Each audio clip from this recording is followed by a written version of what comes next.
करना है।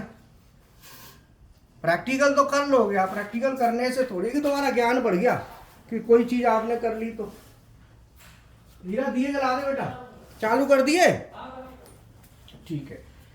अब ड्यूअल स्टार्टर हम यूज करते हैं तो इसमें ना ओवरलोड रिले लगती है। तो ओवरलोड रिले लगती है, जैसे मान लो कोई मोटर है, इंडस्ट्री में मोटर होती है। अब इंडस्ट्री में मोटर होती है तो मोटर को हम चलाते हैं, तो मोटर के चलाने के लिए हमको क्या चाहिए? सेफ्टी चाहिए, ठीक है। जब हम मोटर को चलाएंगे तो सेफ्टी हमको चाहिए, तो सेफ्टी में हमको क्या करना है कि मोटर चलनी भी चाहिए और सेफ्टी के साथ भी चलनी चाहिए। तो इंडस्ट्री में क्या होता है कि कोई भी जब हमें इंडस्ट्री में काम करते हैं तो सबसे ज्यादा मोटरों का ही यूज है। सबसे ज्यादा यूज मोटर होती है। और मोटरों में हमें देखना होता है, तो चालू भी करना है मोटर को।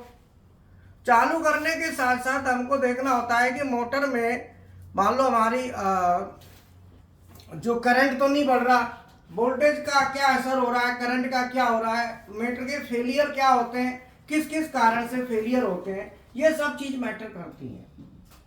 तो मोटर का जो फेलियर है, जैसे हम मोटर को लेंगे तो मोटर में क्या होगा, हमारा जो फेलियर है, तो फेलियर किस कारण से आ रहा है, क्यों आ रहा है। तो कंपनी तो चाहेगी कि आपको ये सब चीज पता होनी चाहिए। आप कहोगे कि मैं चला देता हूँ, प्रोग्राम कर देता हूँ, तो खाली चला देता हूँ, प्रोग्राम कर देता हूँ से कंपनी का तो नुकसान हो जाएगा। तार कोई टूटी हुई है, आपको पता नहीं लगेगी कैसे, उसके लिए कोई और बंदा बुलाओ। आप समझ गए ना। तो इन सब चीजों के लिए क्या है कि हमें देखना होता है कि भाई मान लो मोटर हमको चलानी है तो मोटर की सेफ्टी जरूरी है। अगर सेफ्टी नहीं है तो मोटर चलेगी कैसे, बोलो। तो मोटर की सेफ्टी बहुत इंपॉर्टेंट होती है। तो आप बताओ मोटर की सेफ्टी में क्या क्या होता है?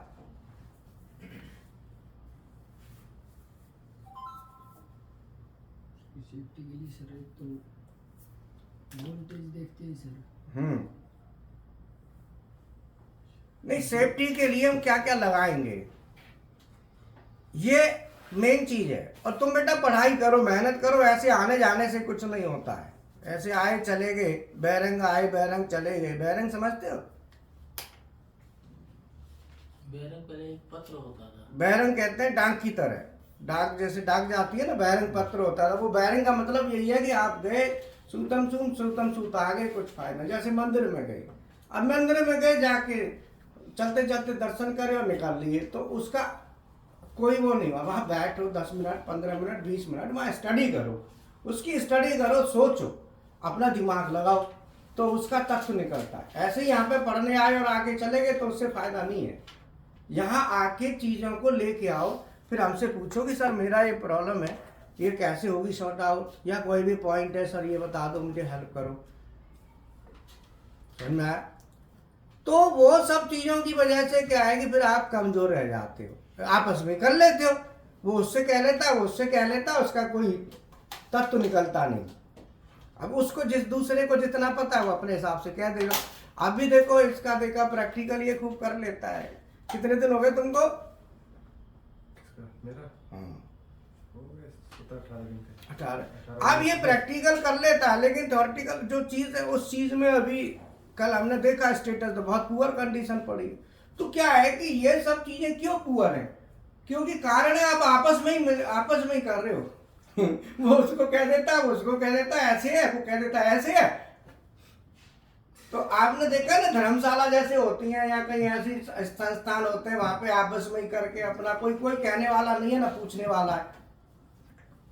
तो उससे क्या होता है, लास्ट में प्रोडक्ट अच्छा नहीं निकलता। फिर बहुत सी चीजें हैं, बहुत सी समझने की चीजें वो नहीं निकल पाती, फिर आप कमजोर रह जाते हो।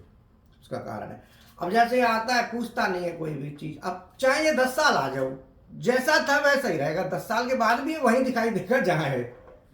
कारण कि पूछेंगे नहीं जब तक इसका यूज नहीं करेंगे। ये भगवान ने दिया है, इसका यूज करना सीखो, इसको यूज करो। जब इसका यूज नहीं करोगे तो आप 20 साल कर लो ट्रेनिंग, कोई फर्क नहीं पड़ेगा। 10 साल करो, 20 साल करो। तो ड्यूअल स्टार्टर जो होता है बेसिकली, ड्यूअल स्टार्टर हम कहाँ हम यूज करते हैं? मोटर को चलाने के लिए। भाई हम तो इससे क्या करेंगे,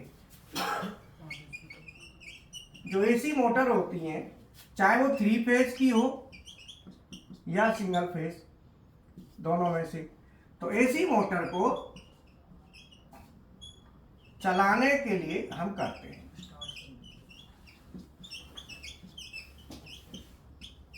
ठीक है, जब हमें एसी मोटर चलानी है तो हम ड्यूअल स्टार्टर यूज करेंगे।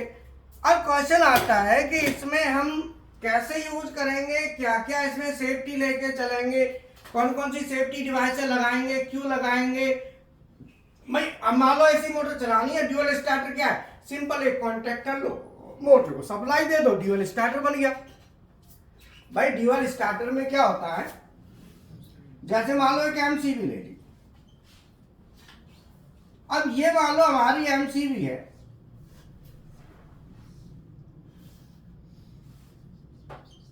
ये एमसीबी हो गई।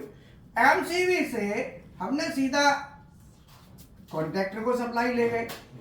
ये मान लो हमारा कॉन्टैक्टर है कोई, जैसे आप इलेक्ट्रिकल ड्राइंग खोलो, ड्राइंग है आपके पास, इलेक्ट्रिकल ड्राइंग खोलो, इलेक्ट्रिकल ड्राइंग सीएनसी मेंटेनेंस लिखा होगा, वहां पे जाओ तो वहां पे ड्यूअल स्टार्टर यूज है। फिर आप मशीन पे जाके देखो, आप मशीन आज के टाइम में काफी मशीन पे आप देख सकते हैं, उसमें स्टडी कर सकते हैं मशीन पे। पीछे जाओ, लाओ मेरे को 2 ड्राइंग। जैसे हमारे पास ये बुक है, इस बुक के लास्ट में आप जाएंगे,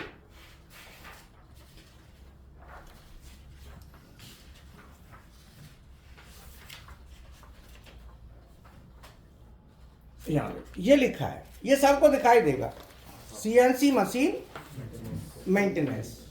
सीएनसी मशीन मेंटेनेंस जो लिखा हुआ है, ये आप देखो, यहां पे सीएनसी मशीन मेंटेनेंस में जो अगला पेज है उस पर लिखा वायरिंग डायग्राम, और उससे अगला है उस पर लिखा इंडेक्स। इंडेक्स दिख रहा है, और इंडेक्स के बाद फिर आपका आता है इनकमिंग सप्लाई। इनकमिंग सप्लाई लिखी है, देखो, और इनकमिंग सप्लाई के बाद स्पेसिफिकेशन शीट, उसके बाद है स्पेसिफिकेशन शीट। ठीक है, और स्पेसिफिकेशन शीट के बाद आता है आपका एसी पावर डिस्ट्रीब्यूशन। तो इसमें क्या क्या चीज आई? पहले सबसे पहले क्या था, पहले पेज पे वायरिंग डायग्राम, सबसे पहले था वायरिंग डायग्राम। उसके बाद वायरिंग डायग्राम में कुछ भी नहीं है, खाली है, वो तो वैसे ही लिखा हुआ है, मैंने लिख दिया वैसे ही, है ना। इंडेक्स, इंडेक्स में क्या है कि ये बताया गया है कि क्या क्या इसके अंदर है। जब इंडेक्स हम यूज करते हैं तो इंडेक्स में हम देते हैं कि भाई क्या क्या इसके अंदर है। तो इंडेक्स में बताओ, जैसे 3-4 चीज बता दो खाली। इनकमिंग सप्लाई, तो number 1 incoming supply, incoming supply. अब इनकमिंग सप्लाई का नंबर 2, स्पेसिफिकेशन में एसी पावर डिस्ट्रीब्यूशन है, स्पेसिफिकेशन 2 पे एसी पावर डिस्ट्रीब्यूशन नहीं, स्पेसिफिकेशन के साथ में तीसरा एसी पावर 3 पे, 3 पे AC power distribution, AC incoming supply नहीं, इनकमिंग सप्लाई तो ये हो गई, स्पेसिफिकेशन हो गया, एसी पावर डिस्ट्रीब्यूशन। 4 पे एसी पावर एसी पावर का circuit 1, AC power circuit 1, circuit 1। 5 पे AC power circuit 2, AC power circuit 2। अब ये हमारा, जैसे हमारा 4 नंबर पे एसी पावर सर्किट 1 है, तो आप 4 नंबर पे जाओ, पेज खोलो, 4 नंबर। अब 4 नंबर पेज ये वाला खोलो, 4 नंबर खोला एसी पावर डिस्ट्रीब्यूशन, है, एसी पावर सर्किट 1, ठीक है। जब आपने ये एसी पावर सर्किट 1 जो है ना ये पेज खोला तो आप ये देखेंगे यहाँ पे एक इस तरीके से सर्किट बना होगा, जैसे मैं ये बना रहा हूं उसमें, और वैसे दिया हुआ वर्टिकल में।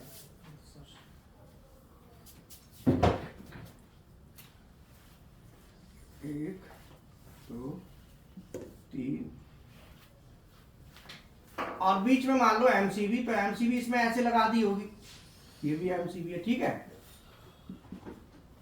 और हम जो एमसीबी लगाते हैं हमारा तरीका ये है,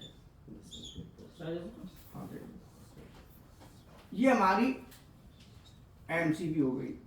जब भी आप सप्लाई लेंगे तो पहले एमसीबी लगाएंगे, जरूरी है भाई, एमसीबी के बगैर सप्लाई लेने में फायदा नहीं है, एमसीबी मस्ट है। एमसीबी लगा के जब आप सप्लाई लेंगे तो सप्लाई लेंगे एमसीबी लगाने के बाद, अब इसमें से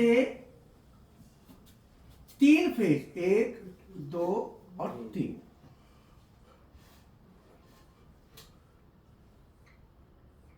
3 फेज यहां पे एनो कॉन्टैक्ट दिए होंगे, दिए ना, हाँ जी एनो कॉन्टैक्ट। यहां पे लिखा होगा MS1, MS1 लिखा है।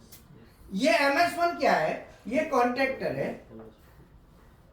अब इसका नाम MS1 क्यों है? MS1 नाम जो है ना, कंपनी कुछ भी नाम रख देती है कॉन्ट्रैक्टर। अब उसको आइडेंटिफिकेशन के लिए नाम रख दिया जाता है एप्लीकेशन के हिसाब से। अब MS1 से सप्लाई हमारी आगे चली, आगे कहाँ जा रही है? बोलो।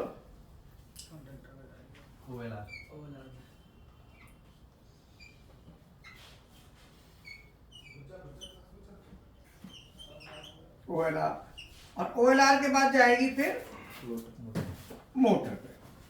तो ये हमारी मान लो मोटर है।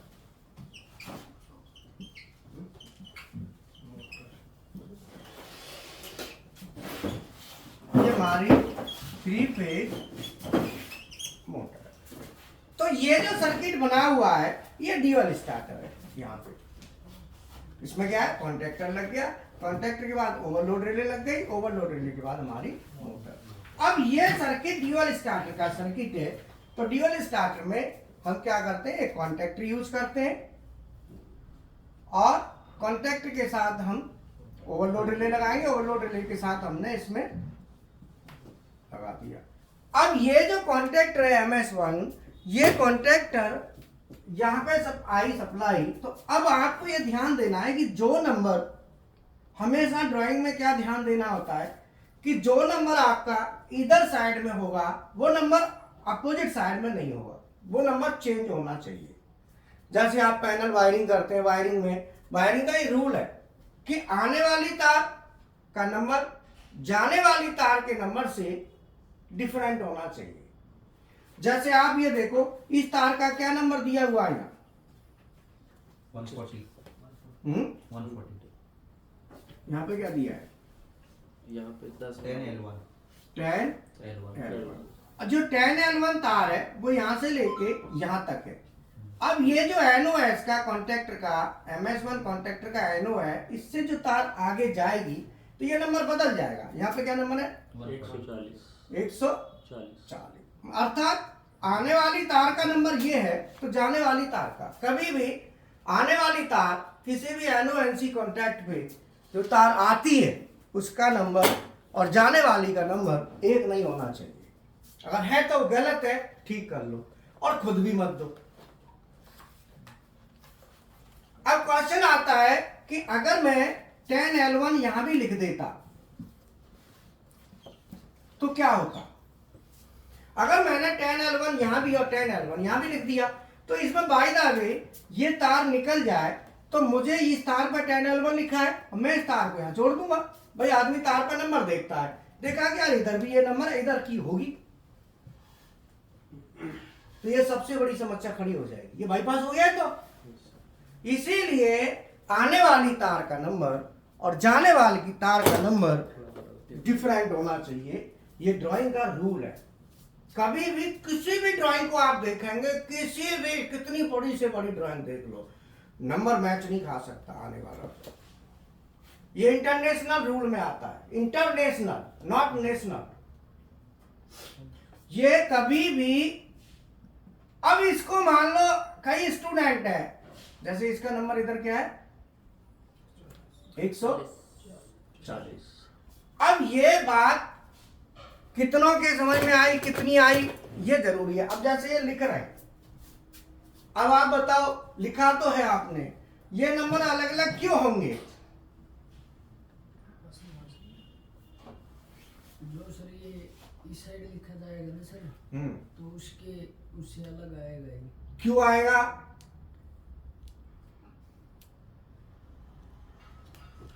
अब ये चीज जरूरी है कि भाई क्यों आएगा। अब आप उतार रहे हो, कर रहे हो, उस उतारने का कोई मतलब नहीं है जब तक आप समझ नहीं रहे हो। मतलब कब निकलेगा? जब आप उसको समझेंगे। जब आप समझेंगे तो उसका मीनिंग निकल के आएगा, मायने निकलेगा।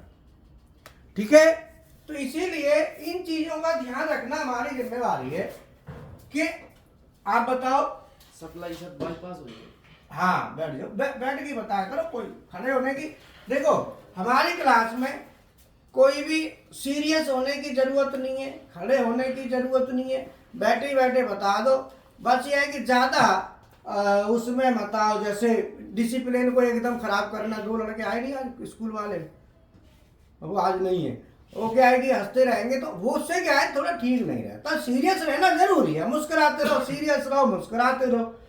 हंसना, पढ़ाई के समय हंस गए तो हंसने से क्या होता है? अगर आप पढ़ रहे हो और आप एकदम जोर से हंस गए तो क्या होगा? आप बताओ। हर चीज का लॉजिक होता है। आप सोचोगे ना तो तुम पागल हो जाओगे, तुम कहोगे यार ये तो बड़ी बीमारी, हर चीज में लॉजिक है, हर चीज के पीछे लॉजिक है, हर एक के पीछे लॉजिक है, हंसने के पीछे भी लॉजिक है। आप क्लास चल रही है, आप हंस गए जोर से, आप बताओ। दिमाग डाइवर्ट हो जाता है पॉइंट से। आप बताओ। डिस्टर्ब हो जाएगा सर। कंसंट्रेशन भी होता है ना आदमी का, जो जिसके वो कंसंट्रेट कर रहे हो वो पूरा दूसरी तरफ निकल जाता है, उससे दूसरों का भी डिस्टर्ब होता है। दूसरों को भी डिस्टर्ब होता है।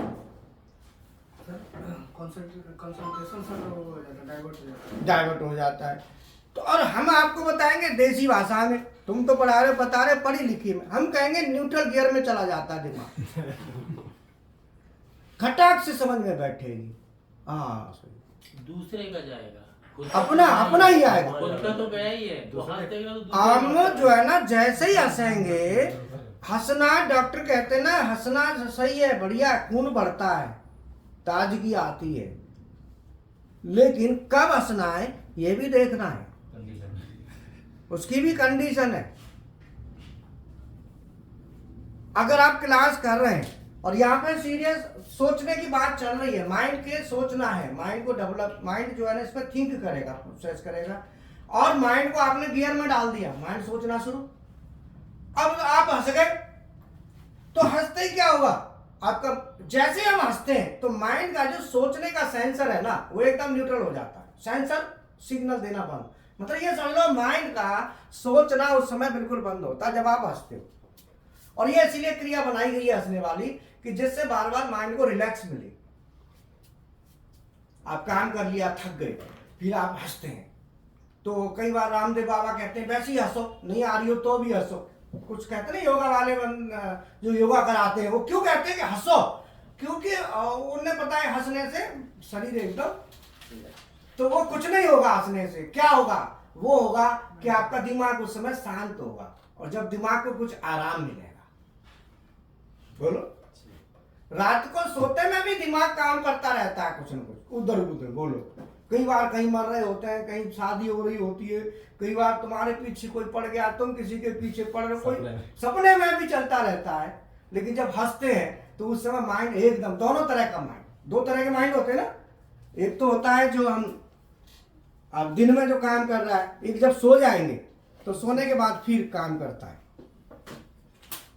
कौन कौन से होते हैं दोनों माइंड? कॉन्शियस कॉन्शियस और सबकॉन्शियस। सबकॉन्शियस। तो ये जो है ना, ये सब चीज मैटर करती है। इसीलिए क्लास में अब जैसे इन्होंने पूछा नहीं और समझ में भी नहीं आया तो वो टाइम वेस्ट जा रहा है। अब पूछे ना क्यों है, हमने बताया, अब उनको समझ में नहीं आया तो पूछो बेटा, पूछते क्यों नहीं हो? बोलो, पूछना आपका अधिकार है, आप पूछिए। आगे क्यों बढ़ रहे हो? मैंने क्या कहा, दो चीज ध्यान रखो, आपको समय पे ट्रेनिंग पूरी हो जाए, समय पे नॉलेज हो जाएगी। एक तो कि आप समझ में नहीं आए तो तुरंत पूछ लो, और मैं कहता हूं आ जाए तो भी पूछ लो दूसरे को। दूसरी बात, जब आप प्रैक्टिकल करें, लैब करें, कुछ भी करें, पढ़ाई कुछ भी करें, तो आप ये समझ लो कि मैं अकेला हूं, मेरे साथ कोई नहीं है, ना इधर है ना। जब आप ये दो चीज सोच लोगे, जैसे आप प्रैक्टिकल भी कर रहे हो, कोई साथ में लगा हुआ है तो उसे हटा दो या दूसरी जगह जाके बैठ जाओ चुपचाप। चाहे आप चुपचाप बैठ के 10 मिनट भी करोगे ना, वो एकदम सटीक जाएगा दिमाग में। और आप ज्वाइंट होके करते हो तो ज्वाइंट होके क्या है कि फिर वो ज्वाइंटी सिस्टम चलता है, समझ में आया? तो इसीलिए यहां पे हमने 10L1 लिया, ये नंबर 140 दिया। ये जब भी आप ड्राइंग स्केच करेंगे, ड्राइंग बनी होगी, आप किसी भी ड्राइंग में देख लो, NONC के इस किताब में देखो ना, कहीं भी देख लो, किसी भी पेज पे पलट के आपको नंबर बदलते मिलेंगे। आने वाले तार का नंबर जाने वाली तार के नंबर से डिफरेंट होगा। हमने जिंदगी में हमने क्या है कि वो ये नहीं देखा कि क्या, मेरा एक एक चीज को बारीकी से पकड़ के चलना शुरू से आदत रही है। ये क्यों है, बस भाई के पीछे लगे रहना है। क्यों है, कुछ तो होगा कारण, इनके कॉन्सेप्ट्स क्या हैं, क्यों है, वो चीज आपके दिमाग में घुसनी चाहिए, माइंड के अंदर आनी चाहिए। स्टडी इसमें ये जरूरी होती है सब चीजें। तो इसीलिए यहां से हमने 140 लिया, ये ओवरऑल हमने लगा दी और मोटर लगा दी, तो ये बन गया ड्यूअल स्टार्टर। अब ड्यूअल स्टार्टर को किस रूप में यूज किया है मशीन में, ये पूरी साक्षात मशीन के साथ है, ये भी ड्यूअल स्टार्टर है। अब ये जो है ना ड्यूअल स्टार्टर मोटर हमारी, अब मैं पूछूंगा तो मुझे बताना है, अभी नहीं बताना है ना। मोटर बताओ किस साइज की लगी हुई है, मोटर पे लिखा होगा ना यहाँ पे एम्पियर 1.85 0.75 HP कितना है, किलोवाट या 1 HP 0.75 किलोवाट 1 HP और 1.85 एम्पियर, ये लिखा है ना। अब ये हमारी मोटर है, 1.25 किलोवाट की 1 HP की मोटर है, और ये हमने सर्किट बना दिया। अब इंडस्ट्री में क्या होता है कि ये हमने बना दिया, ये हमारा हो गया। अब क्वेश्चन आता है कि ये जो 3 फेज मोटर है वो हमारी चलेगी कैसे, कब चलेगी। अब मैं ये पूछूंगा और जिससे पूछूंगा आंसर वही देगा। आप बताओ ये मोटर कब चलेगी 3 फेज?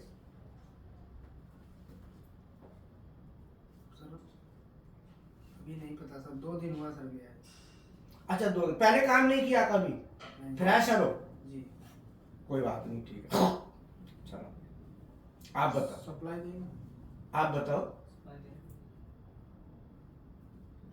आप बताओ, सप्लाई देने पर सप्लाई देने पर आप बताओ, तीनों फेज आप बताओ, तीनों पे सप्लाई सप्लाई आप बताओ। एमसीबी ऑन करेंगे और कॉन्टेक्टर होल्ड होना चाहिए। अब देखो, तुमने भी आंसर दिया और इन्होंने भी आंसर दिया। झुंझुना से हो, सप्लाई देने पर ये क्या तुक है, ये कोई तरीका है? अरे भैया ये मोटर चलेगी, सीधी बात है, जब ये कॉन्ट्रैक्टर लगेगा। सप्लाई देने पर चल जाएगी, मैंने दे दी सप्लाई, वो तो यहीं आके टक जाएगी। तो हमें अब आंसर में ये देखना है कि आंसर देना क्या है और देना कैसे है, ये मेन है। अब एक ने कह दिया सप्लाई देने पे सब उसी की कॉपी कर रहे हैं, अरे भैया क्या कर रहे हो, ने कहा अपना भी दिमाग लगाओ, बोलो। अब जैसे आपका कौन सा दिन है, दूसरा दिन है, आपको एक पता है सप्लाई कहाँ कहाँ रुकी हुई है, एक तो यहाँ पे रुकी हुई है एमसीबी पे, और एक तो ये जब ऑन हो जाएंगे तो मोटर चल जाएगी। बोलो भाई, आपका कॉन्ट्रैक्टर ऑन हो जाना चाहिए और एमसीबी ऑन हो जानी चाहिए, तो हमारी सप्लाई वहां पहुंच जाएगी। अगर मान लो मैं एमसीबी ऑन कर देता हूं तो सप्लाई हमारी इसमें तो आ जाएगी बट उधर नहीं जाएगी। बोलो, तो हमारी मोटर कब चलेगी? जब हम कॉन्टैक्टर को ऑन करेंगे और एमसीबी को ऑन करेंगे। तो एमसीबी तो हमारी हो जाएगी ऑन मैनुअल, ये तो हमने कर दी। अब बात आती है कॉन्टैक्टर की। अब कॉन्टैक्टर ऑन कब होगा? कॉन्टैक्टर ऑन कब होगा? जब, अब रुक जाओ, आंसर ऐसे मत दिया करो, चुपचाप वेट करा करो। आपको देखा ना आंसर क्या आता है, कितना सही देते हैं कितना गलत देते हैं, इसलिए चुप रहो, फिर हम पूछेंगे। ठीक है, चलो आप बताओ कॉन्टैक्टर कब ऑन होगा? एमसीबी से सप्लाई नहीं होगा। आप बताओ। सप्लाई 3 पे सप्लाई पूरी आएगी। पूरी कॉन्ट्रैक्टर के कॉइल में कॉइल, आएगा। जब इसकी कॉइल ऑन होगी तो ये ऑन होगा। बोलो भाई, ये कॉन्टैक्टर ऑन कब होगा? जब इसकी कॉइल ऑन होगी। तो कॉइल ऑन कब होगी? Control circuit. जब उसका कॉइल ऑन कब होगी? जब उसकी कंडीशन जो लिखी गई हैं वो पूरी ट्रू होंगी, तब होगी। अब उसको हमें कहाँ जाना है? हमारे पास ये अवेलेबल है, अब हमें कहाँ जाना है? अब बोलना नहीं है बीच में, आंसर नहीं चाहिए। क्योंकि आंसर इसलिए नहीं चाहिए, आंसर पूछेंगे हमें, उससे आंसर चाहिए। अब मेरे पास ये मैंने ड्राइंग का एक पेज ले लिया, उतार दिया। अब मुझे इस मोटर को चलाने के लिए कहाँ जाना पड़ेगा? अब मुझे जाना पड़ेगा इसके कंट्रोल सर्किट पे। ये तो पावर सर्किट है। अब मुझे जाना पड़ेगा कहाँ? इसकी कॉइल ढूंढनी पड़ेगी, कहाँ है? ढूंढो ड्राइंग में, कहाँ है कॉइल? कहाँ है इसकी ड्राइंग में? ढूंढो, टेस्ट लाते हो, ढूंढो। लो किताब किसकी है? अच्छा तुम्हारे पास तो है ना, चलो चलो ये भी ले लो। ढूंढो। अब आपको ढूंढना है कि इसकी कॉइल कहाँ है। भाई ये कॉइल ऑन होगी तभी तो एनसी बनेगा। अब कॉइल ढूंढो कहाँ है?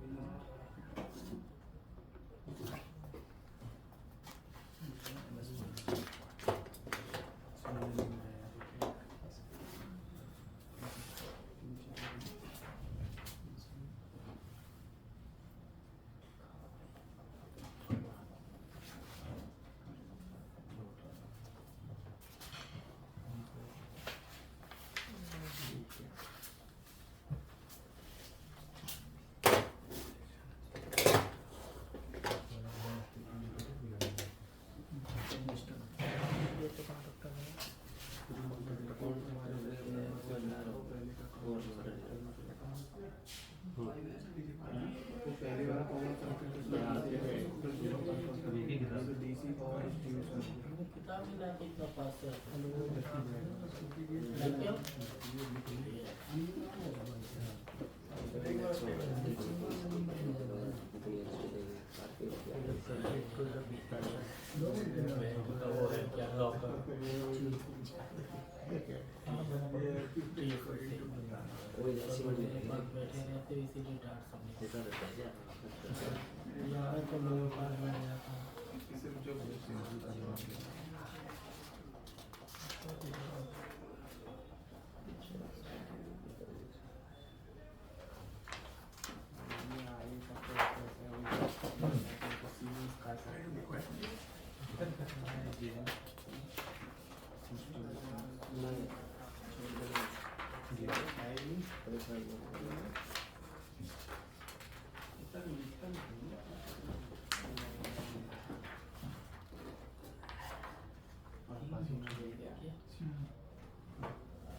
भाई मिला क्या?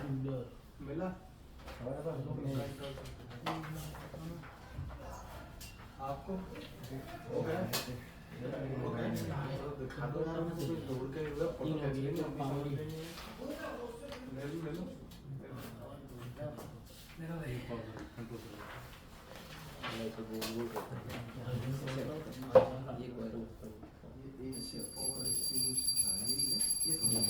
ये नहीं, कोई नहीं, ये शॉर्ट कर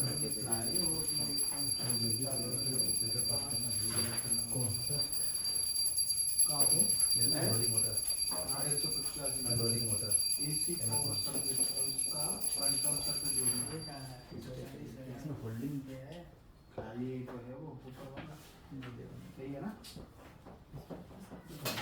40 इसका कंट्रोल सर्किट पेज नंबर नहीं है सीख नंबर 7 इसी रात से हो तुम्हें कोई बीमारी है क्या? है अपना अपना पढ़ो।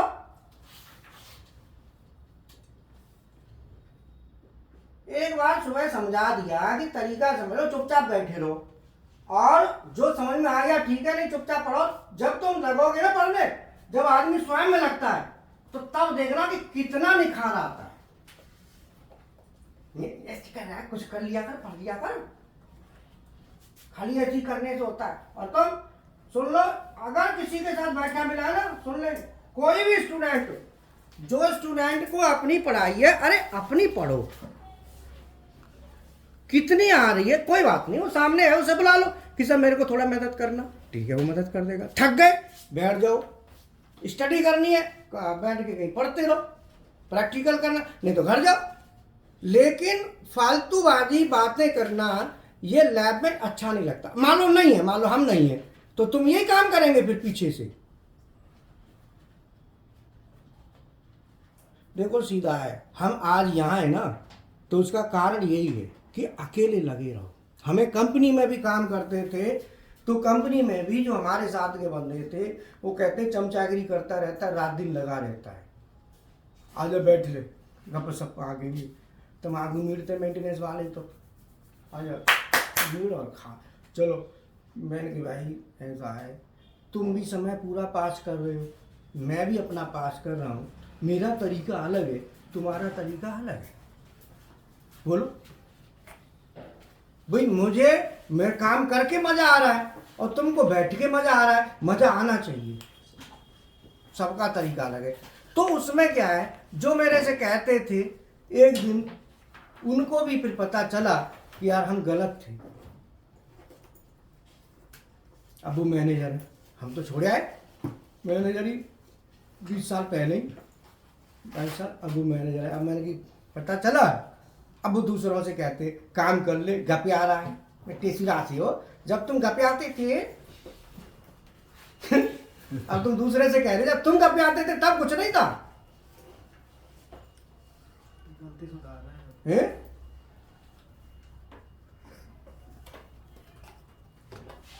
एक कहावत है ना, हम तो डूबेंगे सनम, तुझे भी लेके डूबेंगे। बोलो बात समझ में आई?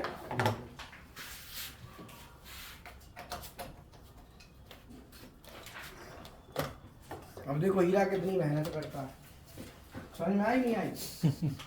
चलो मैं जानू, अब देखो मैं तुमसे बार बार रिक्वेस्ट करता हूँ, प्लीज आप ना थोड़ा सा ये स्कूल वाला कल्चर और उन कल्चरों को यहाँ मत रखा करो भाई, हमें अच्छा नहीं लगता। तुम भले ही पढ़ो ना पढ़ो, तुम्हारी इच्छा नहीं है तो मत पढ़ो, इच्छा है तो पढ़ो, पर ये ना, ये नहीं रहती है कहीं तो ऐसे पल्लू जाके लग जाएंगे, 100 रील में चालू हो जाते। रील कहते हैं उनको, जो हीरा रील कौन सी होती है, जो जल्दी जल्दी वाली, हाँ, उनमें सबर नहीं है, उनको रील पढ़ते हैं, जिनको सबर नहीं है वो रीलों में जाते हैं, ज़्यादा बड़ा वीडियो पढ़ नहीं सकते, रीलों का आनंद लेते हैं। तो भैया रील राल का आनंद नहीं लो, थोड़ा समय लगा लो यार, भगवान ने दिया, काई परेशान होते। समझ में आई? अब हम कितनी गहराई में कोशिश कर, हम इधर निकल गए, फिर यहाँ पे चालू है गई।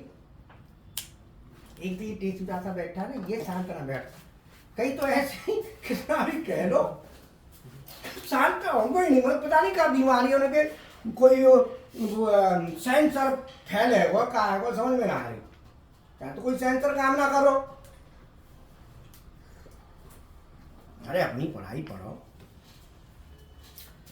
जितना शांत बैठोगे उतना ही क्लास का आनंद आएगा, और पूछोगे, पूछना भी जरूरी है, खाली बैठे ही रहना नहीं, सर पढ़ा रहे पढ़ाएंगे आनंद तो आ रहा है, ऐसे नहीं, पूछना भी है, जितना जरूरत हो उतना खूब पूछो, कोई दिक्कत नहीं। और आप ये सोचोगे जैसे आपका पहला दिन है, दूसरा दिन है, कि तुमने किताब ले ली, कहाँ है फिर?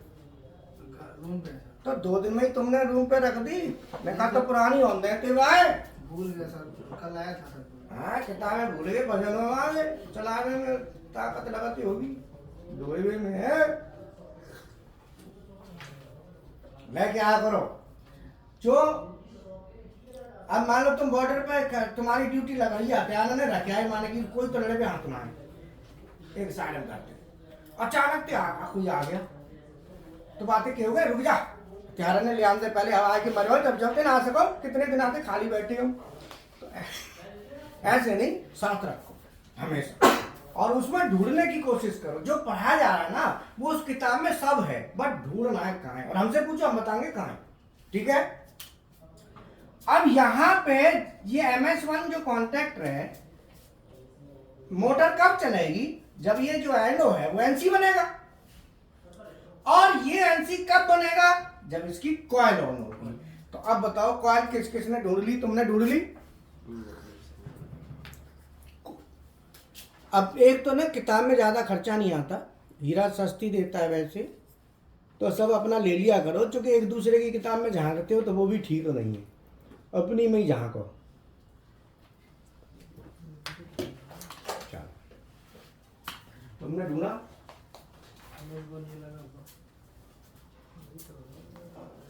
और तुमने और तुम्हारे पास किताब नहीं है आपने? हाँ, तुम्हारी किताब कहाँ है? कहाँ है?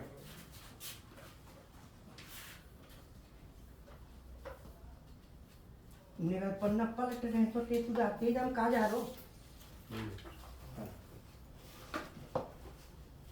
वेरी गुड, आगे पलटो। एक आ गया ना, थोड़ी कोशिश। अब भाई मैं क्या है ना, बातों में लग गए ये वो नहीं हो तो दूसरे को डिस्टर्ब करती हूँ। अब तुमने बात कर रहे थे कौन कौन कर रहा होगा, मैं पूछूंगा नहीं कौन कौन कर रहा, लेकिन कईयों को डिस्टर्ब हुआ, बेचारे ढूंढ नहीं पाए, बोलेंगे तो नहीं लेकिन परेशान तो रहे, इसीलिए वो कुछ कर नहीं पाए। शांत तो रहते नहीं है खाने का, डिस्टर्ब कर। समझ में आया? तो क्या है कि जैसे ही इसकी कॉइल ऑन होगी तो ये NC होके मोटर चला देगा। अब ये मोटर को चला देगा तो अब हम कहाँ जाएंगे, इसके कंट्रोल सर्किट पर जाएंगे कि भाई कंट्रोल सर्किट क्या है। अब इसके कंट्रोल सर्किट पर जब हम जाएंगे तो वहां पे जाके देखेंगे कि ये ऑन कैसे कैसे होगा, कब होगा, तो उसकी कंडीशन होंगी। तो अब इसका नाम जो है ना, जैसे 3 फेज मोटर है, बट इसका नाम क्या रखा है, हाइड्रोलिक मोटर। हाइड्रोलिक मोटर क्यों रखा है, क्योंकि हाइड्रोलिक की जो पंप है ये उसको चला रही है, इसलिए इसका नाम रख दिया हाइड्रोलिक मोटर। और ये मशीन कौन सी मशीन है, ये हमारी CNC मशीन है। ये हमने 2007 में खरीदी थी 16 लाख रुपए की, 2007 में। कितने साल हो गए, बहुत टाइम पहले, 20 कितने साल है, 20 साल है। हाँ अरे उस टाइम का, हाँ और क्या, हाँ 400 गज का प्लॉट आता आराम से, 400 गज के पता 4 करोड़ हीरा गया, सही जगह समझ आई नहीं आई। हाँ लेकिन शौक है ना, हमें वो शौक नहीं था कि 4 प्लॉट ले लें, हमको शौक था ही ले लें।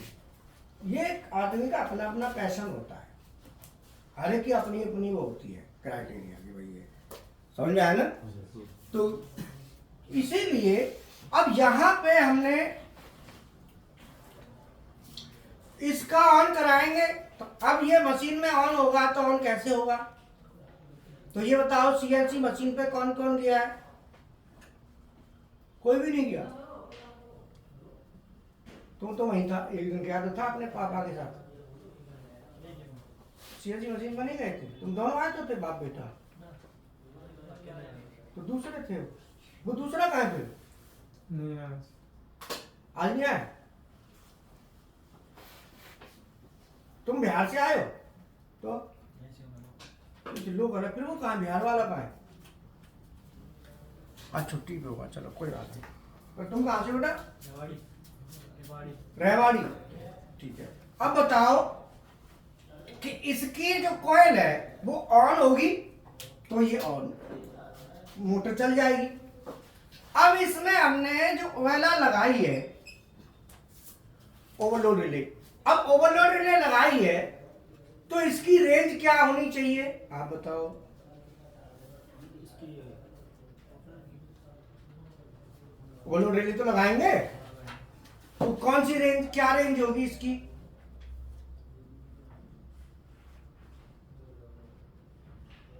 आप बताओ। 250 से 500। 250 से 500। देखो मैंने कह दिया आवाज मत करना मुझे फिर हाँ बार बार कह दिया ना तो चुपचाप ही रहे हो फिर। हाँ बाद में फिर ये नहीं, चाहे वो गलत हो चाहे सही हो, वो ना कि साथ में बैठे हो तो कोई कुछ बोला कोई कुछ बोला। यहाँ पे कोई किसी के साथ अकेले जिंदगी आदमी जिंदगी जीता है और अकेले ही मरता है, कोई साथ में ना जाता बोलो जाता है, सब रोते रह जाते। मान की अगर रोते मान लो बाइक आ गई, वो आ जाए कौन, ये मेरा वो कह रहे हैं कि भाई कौन ये जो रो रहा है, सब रो रहे हैं, कोई मर गया, ये महाराज कह दे अच्छा तुम रो रहे हो तो बताओ कौन कौन चलना चाहता है, आ जाओ, एक भी नहीं जाएगा, गारंटी है कोई चला जाए तो जाएगा। वैसे ही तो ऐसे ही सब झूठे जो एक दूसरे से गपे आते हैं, कुछ नहीं है, इसलिए चुप रहो, अपना अपना सीखो, जो मैंने बता दिया ना सीधा सीधा एग्जाम्पल। अब सती हर एक कोई थोड़ी सती हो जाता है, तो इसीलिए चुप रहा करो थोड़ा सा। ये नहीं कि मैं इधर आया तुमने आवाज चालू कर दी, ऐसा ये प्रैक्टिस अच्छी नहीं है।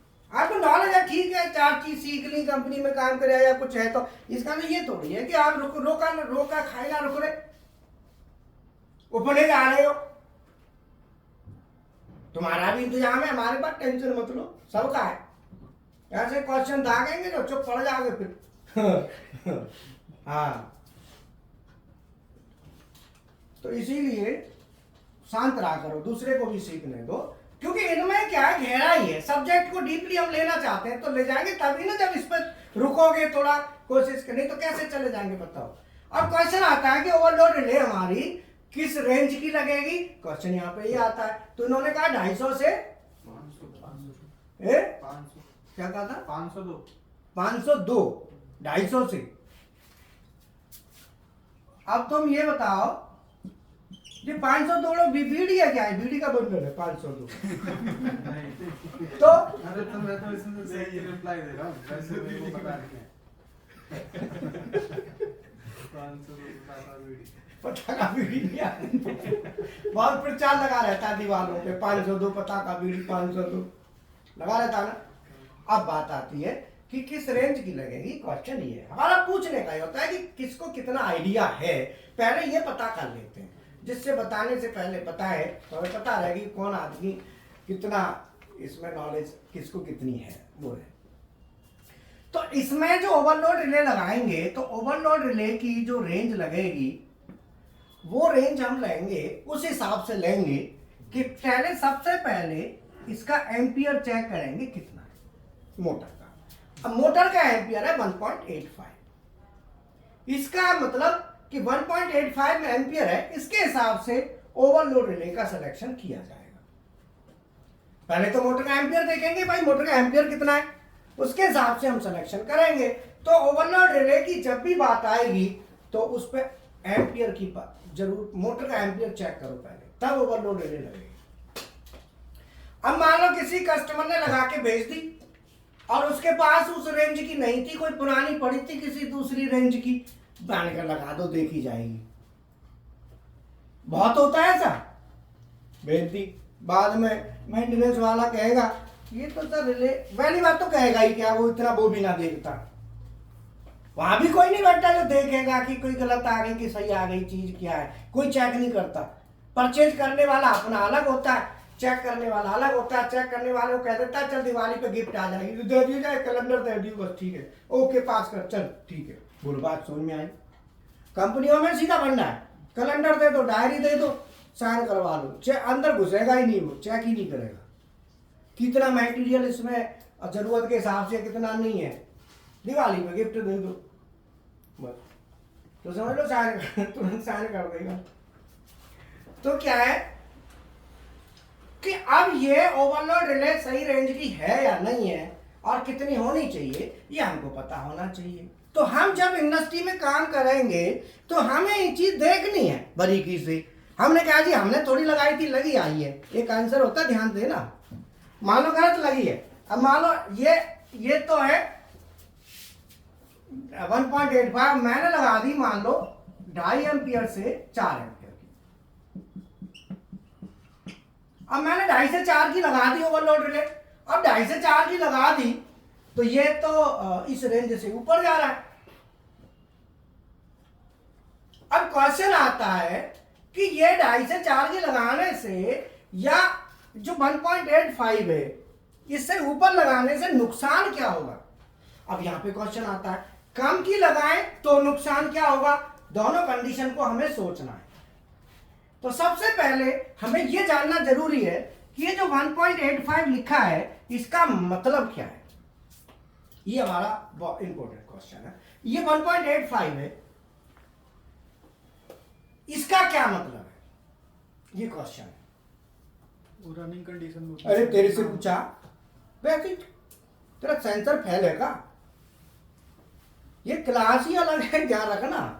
यहाँ ऑनलाइन भी बच्चे बैठे हैं तो मैं तो खाली इसलिए पूछा जाता है जिससे मैं थोड़ी देर वहां रुका रहूं और थोड़ा आइडिया ले लूं कौन, नहीं तो मेरा कोई औचित्य नहीं है तुम्हें पूछने का, बैठे रहो, मैं तो उधर देखता हूं, तुम पे नजर भी नहीं, लेकिन फिर भी पूछ लेता हूं जिससे मेरा थोड़ा सा वो हो जाता है कि चलो पूछ लिया है।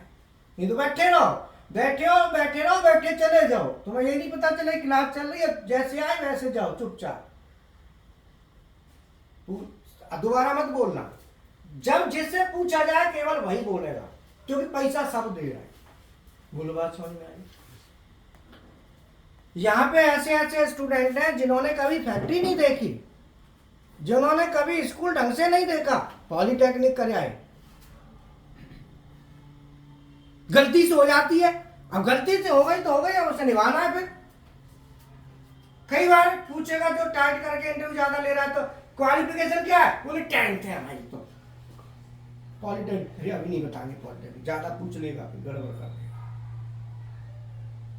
हाँ खा जाएंगे क्वालिफिकेशन, वो ना बता रहे हैं भाई, पूछेगा गड़बड़ कर देगा, फिर हमसे ज्यादा पूछ लेगा। समझ में आई। अब यहां पे आता है तुम शांत रह के क्लास को देखो ना, तुमको कितना आनंद आएगा। आ रहा है ना, बोलो। तो मैं जब पढ़ाता हूँ पसीना आ जाता है भाई, 3-3, 4-4 घंटे लगातार खींचता था मैं जब पहले। अब तो बुढ़ापा आ गया, जवानी में। समझ में आई।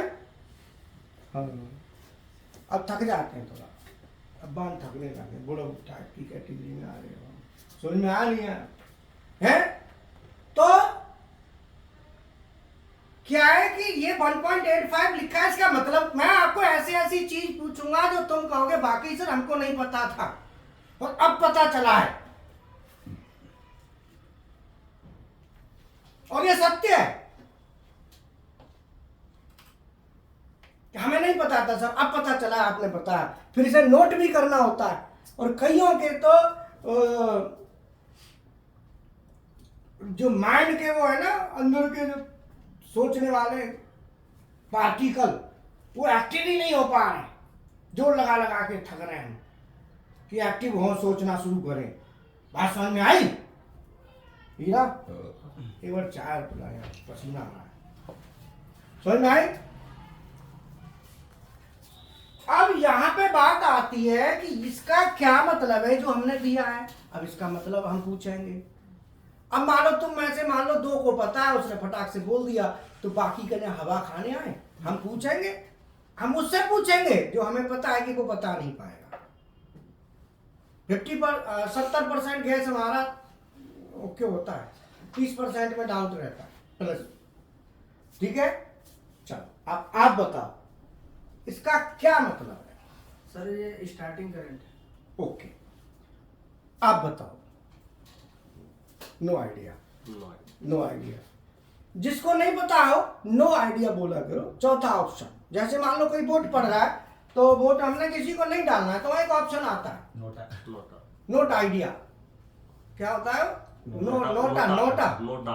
नोटा का मतलब क्या हुआ? ये फुल फॉर्म क्या होता है बताइए। नॉट एप्लीकेबल, नोट कुछ तो होगा उसका मतलब, ऐसा तो मतलब किसी पे वोट डाली नहीं गई वो। अरे टेचुरा से तो उसकी स्पेलिंग का मतलब कुछ तो होगा none of the above. हैं? नहीं वो रही है गलत क्या? सही है। हाँ और None of the above. None of the above, ऐसे ऐसे नहीं है देखो फटाक से निकाल दी। आजकल क्या है कि गूगल पर फटाक से निकाल दो तुरंत आ जाता है मटेरियल, देर नहीं लगती, कोई देर तो नहीं लगती, फटाक से आता है।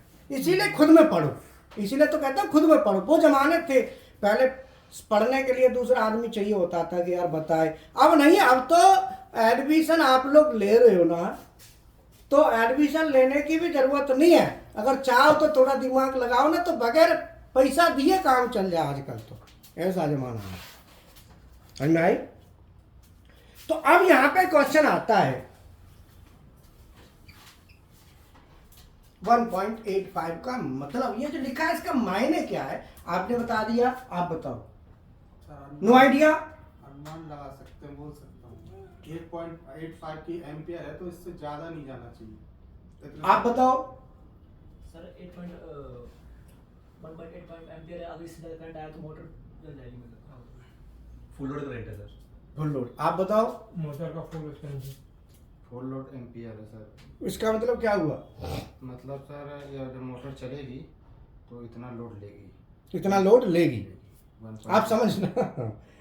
मतलब कह तो दिया लेकिन पता नहीं है, तुमने उसकी कॉपी कर दी लेकिन पता नहीं है, बस कॉपी करी है। अब तुम समझा दो इसको,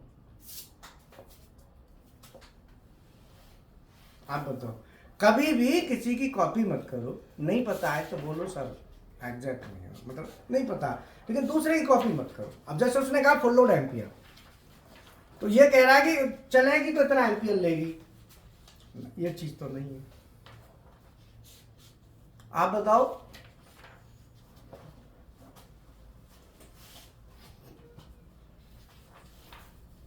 हाँ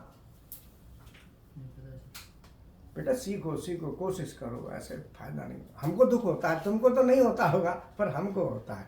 हमें बड़ा दुख होता है, कोई आदमी सीरियस होके नहीं चल रहा होता तो ऐसा कुछ है तो अच्छा नहीं, हमें ना अजीब लगता है। तुम बताओ। मोटर का एम्पियर है, तो चलेगी तो स्टार्टिंग एम्पियर उतना ही लगेगा। स्टार्टिंग एम्पियर इतना लेगी, ठीक है। आप बताओ। फुल लोड करंट है। ठीक, आप बताओ सर।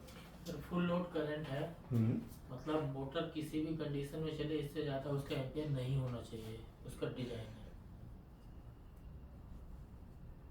आप बताओ। सही सही। मोटर एक 1.85 एम्पियर फुल लोड करंट पर चलेगी, इससे ज्यादा करंट यदि मोटर पर जाएगी तो मोटर जल जाएगी, और इससे कम वो करंट पर चल सकती है।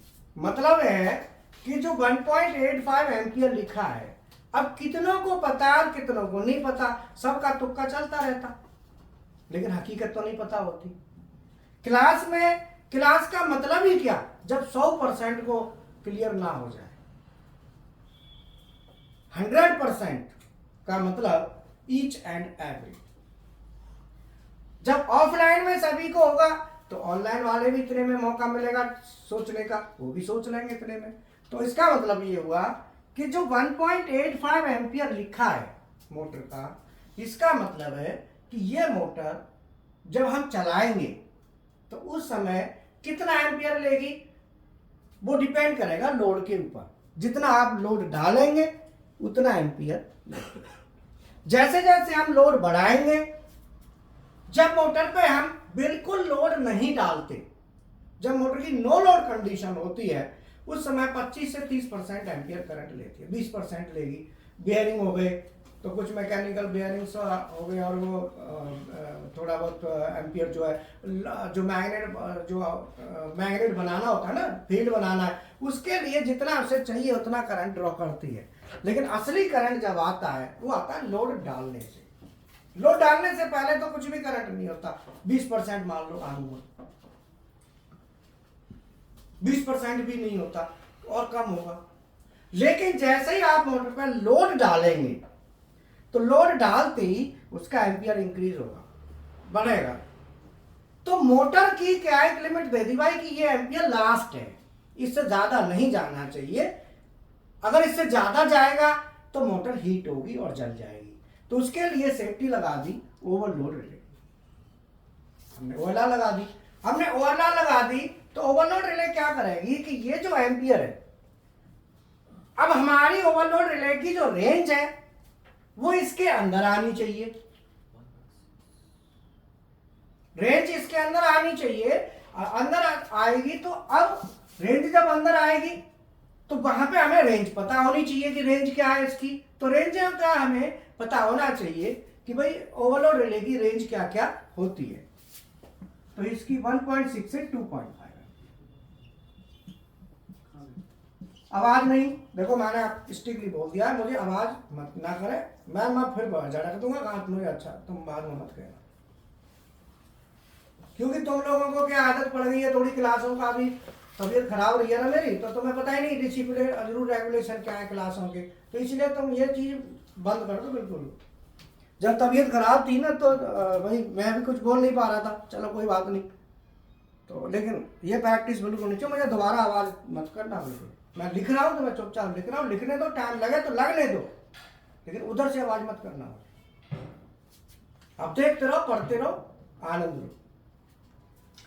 अब यहाँ पे 1.6 से 2.5 एम्पियर की हम लगाएंगे। जब हम इसको सेट करेंगे तो इस एम्पियर से थोड़ी कम की सेटिंग रखेंगे। अगर हमने इतनी रख दी तो भी ठीक नहीं है, और इसे थोड़ी सी कम रखेंगे, जैसे 1.85 की जगह 1.6, 1.7, करीब करीब 90% या 80 to 90% पे उसकी सेटिंग हम रखेंगे।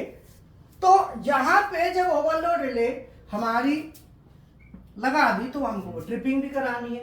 तो ट्रिपिंग का सर्किट हम कंट्रोल में लेके जाएंगे। जब कंट्रोल सर्किट डिजाइन करेंगे तो उस समय इसकी ट्रिपिंग के सर्किट को कंट्रोल में ऐड करेंगे। यहाँ पे ओवरलोड रिले का भी फंक्शन है, बाकी ट्रिपिंग फंक्शन वो कंट्रोल सर्किट में जाएगा।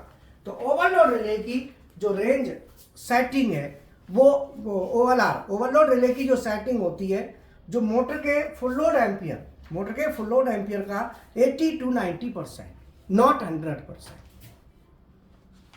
लेकिन कई बार मजबूरी होती है तो आप 100 पे जा सकते हैं, अदरवाइज नहीं। 80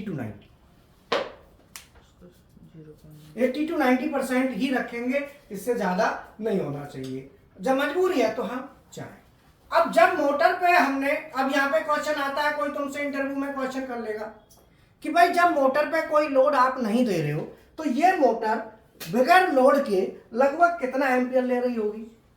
ये कोई इंटरव्यू में आपसे पूछ सकता है कि भाई इस मोटर पे लोड ही नहीं दिया हमने, मोटर चला दी, तो उस समय ये करीब 20 से 25% के करीब एम्पियर इसका जाएगा। तो जो भी एम्पियर है 1.85 है तो 1.85 में चला जाएगा आपका 0.2, 0.3, 0.4 के करीब आवाज। देखो तुम बहुत आवाज करते हो, मुझे तुम्हारी आवाज पसंद नहीं है बिल्कुल। सुन लो, दोबारा आवाज करना भी मत। तुम ही अकेले नहीं हो या पढ़ने के लिए, तुम्हारा सबसे ज्यादा डिस्टरबेंस आता है क्लास में और बाद में भी आता है प्रैक्टिकल में भी। इसलिए मैं ना अब तुम्हें कह दिया है दोबारा आवाज मत करना। ये सब बच्चे पागल थोड़ी ना बैठे हैं कि तुम ही अकेले पढ़ने आए हो। अरे सब्जेक्ट है, इसमें पता कई घंटे खा सकते हैं हम चाहे तो।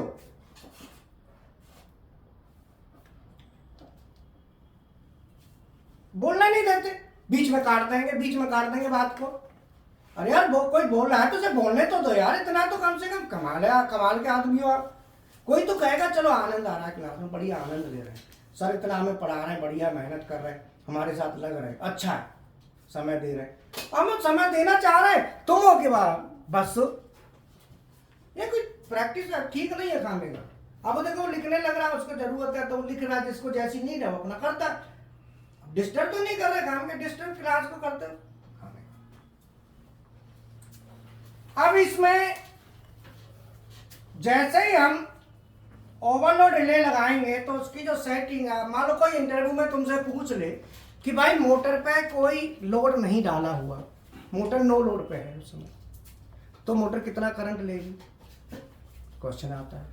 मान लो मोटर पर लोड ही नहीं डाला, जब आपने मोटर पर लोड नहीं डाला तो उस समय मोटर कितना करंट लेगी, तो आप लगभग बताएंगे नियर बाई 20% के आसपास बता दो, 15%, 20%, 25%, डिपेंड करता है मोटर पर। पुरानी मोटर हो गई है तो करंट थोड़ा ज़्यादा लेगी क्योंकि बियरिंग पुराने हो चुके हैं उसके, और नई मोटर है तो वो करंट कम लेगी।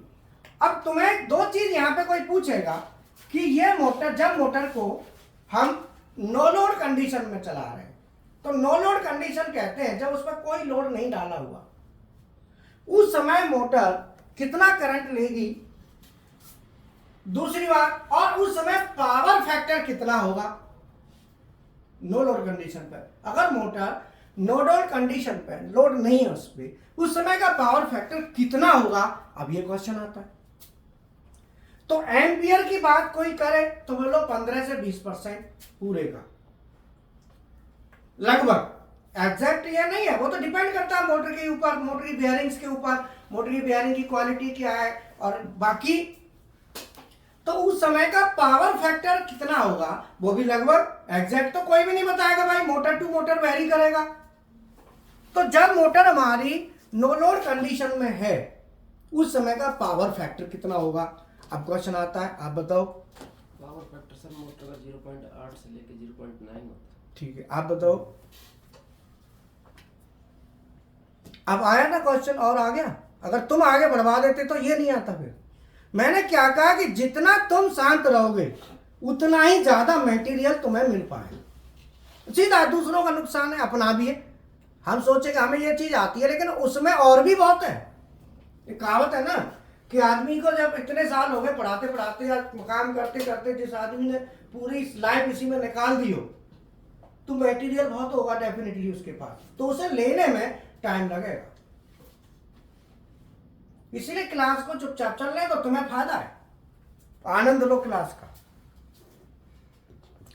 तो जब हमारी कोई इंटरव्यू में तुमसे पूछ ले कि भाई पावर फैक्टर क्या होगा उस समय, जब मोटर नो लोड कंडीशन में है उस समय का पावर फैक्टर क्या होगा, ये इंटरव्यू में कोई पूछ सकता है आपसे। तो उस समय का पावर फैक्टर कितना होगा, अब मैं तुरंत यहाँ बता दूं कितना होगा, तो उससे क्या होगा कि कईयों का तो दिमाग ही अभी नहीं आ पाया, कई सोच भी नहीं पाए। मैं आगे बढ़ जाऊंगा, मैं क्या है आपको थोड़ी देर रोकूंगा, पूछूंगा दो चार बंदों से, आप बता पाओ चाहे ना बता पाओ, मेरा उससे कोई मतलब नहीं है कि आप बता पा रहे हो कि नहीं बता पा रहे हो। मेरा मतलब इससे कि मैंने थोड़ी देर यहाँ पे स्टे किया टॉपिक पे, मैं स्टे करूंगा, आपको दिमाग में बैठेगी। वो स्टे करने का यही पर्पज है, और कोई नहीं है। आप कहोगे सर हमसे पूछ रहे हैं, क्वेश्चन पूछ रहे हैं, मुझे क्या आप पूछने से कोई ऐसा तो नहीं तुम क्यों नहीं बता पा रहे, ऐसा तो मैं कुछ नहीं कहता किसी से। जस्ट पूछना एक वो है कि मैं यहाँ रुकना चाहता हूँ, मैं इसलिए आपसे पूछ रहा हूँ, नहीं तो मैं क्यों पूछूं। समझ में आया? चलो आप बताओ, नो लोड कंडीशन में मोटर का पावर फैक्टर कितना होगा लगभग? 0.8। आप बताओ। 0.35 से 5 तक। इनफाइनाइट। Point infinite. इनफाइनाइट। आप बताओ, आप बताओ सर। 0.98 होता है 0.8 से लेके 0.8। अब देखो सबके क्वेश्चन अलग अलग आए। अब मैं ये नहीं कह रहा कि भाई किसी को नहीं, ऐसा कभी भी किसी को अंडर एस्टिमेट मत करो, नहीं पता नो प्रॉब्लम, क्योंकि ये पूरे कहते हैं संसार में परफेक्ट कोई नहीं है। तो परफेक्ट है तो कौन है भाई? हम जिसने बनाए हम तो उसी को मानेंगे। हम लोग क्या है, हम लोग तो माया जाल में फंसे हुए हैं, कोई परफेक्ट नहीं है। सब जितना जिसको पल्ले पड़ रहा है उतना वो कर रहा है, लेकिन था तो हमें कुछ नहीं पता। तो जो असली हम भी वो मानते हैं परफेक्ट कौन है, जिसने हमको बनाया, जिसको हम पूजते हैं, हम उसे मानते हैं कि वो परफेक्ट है। क्यों जी? सच तो वही है ना, बाकी तो सब झूठ है। तो इसीलिए जिसको जितना पता है, माया जाल है, चल रहा है। तो यहाँ पे हम बात करते हैं कि मोटर का पावर फैक्टर उस समय कितना होगा जब मोटर को हम नो लोड कंडीशन में चलाएंगे, लोड तो डाला नहीं हमने, तो उस समय जो पावर फैक्टर होगा वो लगभग 0.2 से लेके 0.4 के बीच में आएगा। तुमने बताया था 0.35 है, हाँ 0.2 से लेके 0.4 के बीच में कहीं भी हो सकता है, ऐसा नहीं है कि भाई किसी का 0.2 है 0.3 है, जो भी है डिपेंड करता है। जब लेकिन आपने मोटर पर लोड डाला नहीं तो उस समय पावर फैक्टर हमारा इसके बीच में होगा। टाइम क्या हो गया? टाइम 12:30 वाले आ रहे होंगे, उनको आदमी लिया था, ठीक है, समझ में आया? अब आप देखना क्लास में कितना आनंद आता है, बस चुप रहे तो, और ये कहा करो सर और पढ़ाओ, सर और पढ़ाओ, और बैठ जाओ तसल्ली से, देखना कितना आनंद आए। क्योंकि मटेरियल ज्यादा मिले उतना ही अच्छा, जितना ज्यादा मटेरियल उतना ही अच्छा मिलता है। कहते ना जिसको जो चीज नहीं आती वो उसके पीछे भागता है, जब वो मिल जाती है तो दूसरी के पीछे भागता है। बोलो यही कहावत ना, प्रकृति यही तो है ना। प्रकृति क्या है? प्रकृति का मतलब है कि ऊपर वाले ने ऐसा इंसान बना दिया है, इंसान को ऐसा बना दिया है कि उसका संतुष्टि नहीं होती है, जो मिल जाए उससे संतुष्ट नहीं है, वो और भागता है और भागता है और भागता है। आज मेरे पास ये हो, वो हो जाए तो और हो। ऐसे ही पढ़ाई है, पढ़ाई में भी आप संतुष्ट हो गए तो आपकी वहीं पर लेवल रुक जाएगा, आप संतुष्ट नहीं हुए तो आप गहराई में जाओगे और डीपली जाओगे। थोड़ी बात समझ में आई? एक सेकंड में ये रहा। तो यहाँ पे बेसिकली क्या है कि मोटर का जो पावर फैक्टर है, जब हम लोड नहीं डालते, नो लोड कंडीशन है, उस समय पावर फैक्टर होता है 0.2 से लेके 0.4 के बीच में कहीं भी होगा। अब आपने कहा कि सर पावर फैक्टर तो 0.8 होता है मोटर का, 0.8, 0.9, 0.95, 1 तक कैपेसिटर लगा के ले जाते हैं, तो मोटर पे तो 0.8 लिखा रहता है। आप यही तो कहोगे भाई मोटर पे लिखा रहता है 0.8 cos पाई, तो ये 0.8 हर समय नहीं होता, ये 0.8 होता है जब मोटर पूरे लोड पे चलेगी तब, अर्थात जब वो इतना एम्पियर ले रही होगी तब ये इतना पावर फैक्टर होगा। मोटर की जब फुल लोड कंडीशन होगी उस समय वो पावर फैक्टर होगा, हर समय नहीं होता, ध्यान रखना है। तो इसीलिए मोटर जब चलाते हैं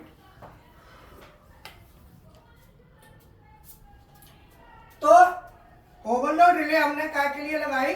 ओवरलोड रिले लगाई कि मोटर अगर अपनी करंट रेटिंग से ज्यादा एम्पियर लेगी तो वो ट्रिप कर जाए। अब कोई भी कंपनी वाला आपका इंटरव्यू लेगा तो वो उससे आप पीएलसी कितना जानते हो, प्रोग्रामिंग कितना जानते हो, वो ठीक है, उसमें कोई लंबी चौड़ी कहानी थोड़ी है, वो तो जिसको नहीं पता उसके लिए लंबी चौड़ी है, बाकी तो कुछ नहीं है। लेकिन क्वेश्चन यहाँ पे आता है कि ये सब चीजें कंपनी वाले को तो चाहिए, नहीं तो आप मोटर फूंक दोगे, पीएलसी को भी फूंक दोगे। तो इसीलिए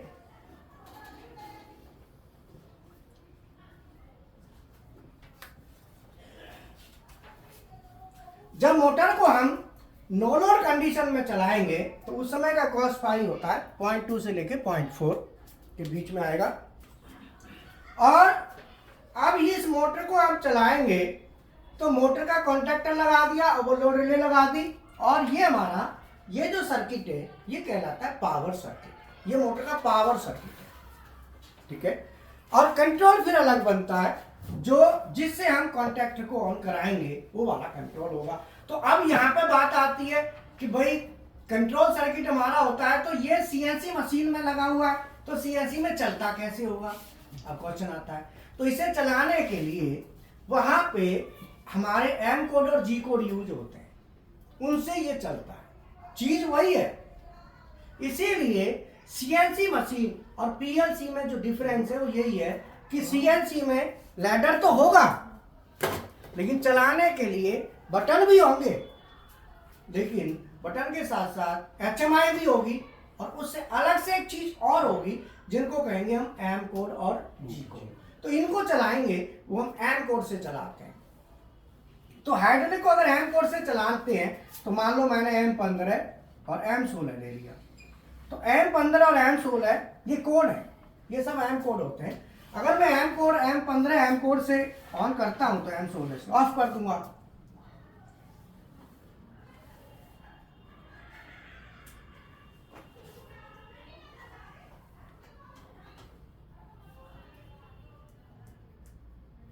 तो यहां पे क्या होता है कि मोटर को चलाने के लिए जैसे अगला दूसरा कॉन्टैक्ट है MS2, देखो दूसरा कॉन्टैक्ट है MS2, ड्राइंग में देखो अगला पावर सर्किट जस्ट इसके नीचे ही MS2। MS2 किसका है? Lubrication motor. बोलो लुब्रिकेशन मोटर। तो लुब्रिकेशन मोटर वाला जो कॉन्टैक्टर है वो MS2 कॉन्टैक्टर है। तो जो MS2 कॉन्टैक्टर है उसका भी सर्किट होगा लुब्रिकेशन। तो ये दोनों लुब्रिकेशन और हाइड्रोलिक जब आप CNC मशीन में देखेंगे तो CNC के अंदर PLC भी होगी, क्योंकि ये लेटर तो PLC में ही बनेगा, जो लेटर बनेगा वो। और तीसरा है कूलेंट। देखो कूलेंट भी है ना, MS3। MS3 क्या है? Coolant motor. उस कूलेंट को चलाने के लिए हम M07 ऑन और M09 से ऑफ कराते हैं। ये एन कोड है, आप इन कोडों के थ्रू हम चला सकते हैं। ये कोड तो हम यहाँ यूज करेंगे, लेकिन ये PLC तो होगी। तो इसीलिए CNC और PLC में ये सब मिला के मैकाट्रॉनिक्स होता है। तो जो CNC कल्चर, जो CNC मशीनें आई, ये ऑटोमोटिव इंडस्ट्रीज में आई थी। पार्टो पार्ट्स, नमस्ते सर, मैं ये कह रही हूँ कि CNC के बच्चों को भी बुला लें, छोटा सा वीडियो बनवा लेना होली का। अच्छा ठीक है, बनवा लेंगे। तो बुला लूँ, आप इसमें क्लास कर लो। अभी थोड़ा सा विशाल सर भी बोल रहे थे। अच्छा कह रहे थे कि एक बार सर से पूछ लो।